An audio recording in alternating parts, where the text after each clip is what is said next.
Well, it's that time of year again, and if you're at home sitting there wanting to get your finances in order, we've got the person for you. Margie Shard is in the studio this morning, and she joins us from Shard Financial.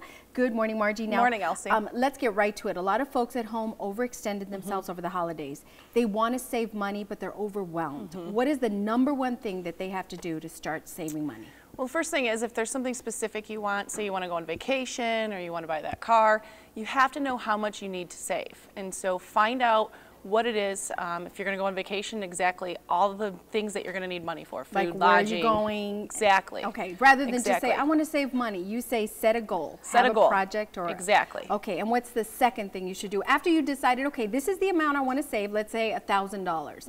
Now what should they do? How long do you have until that time, or the amount of time? So is it 12 months, is it 6 months, is it 9 months?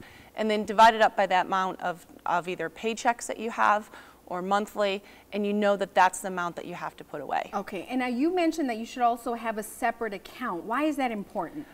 It's too easy to just go spend it. So if it's kind of like putting money into your retirement plan. If you put it away, you don't see it, it's gone, you can't have access to it. And that's one of the things, is if you open a separate account that you're not just, you know, going to the grocery and taking money out of, it's just easier to manage it and to make sure that it's there for when you need it. Okay, now I like to keep things simple, so that's why I love your advice. So once you know the amount, you open up a separate account, make sure you put your money in there, whether monthly or bi-monthly. And what's the third and final tip when you're trying to save for a project or a trip? See if you can find any discounts. So if you're going on vacation, there's a lot of times a year where things are a lot cheaper. So you might be able to save 50, 70% even, I've seen sometimes, just by changing the dates that you're able to go.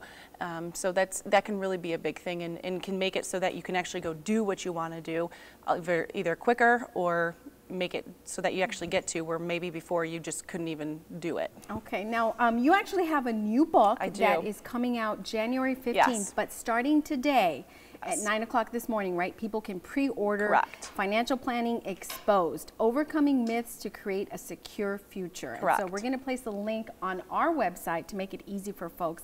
Margie, thank you so much for coming in. We really appreciate it. We're now going to toss it over to Joel.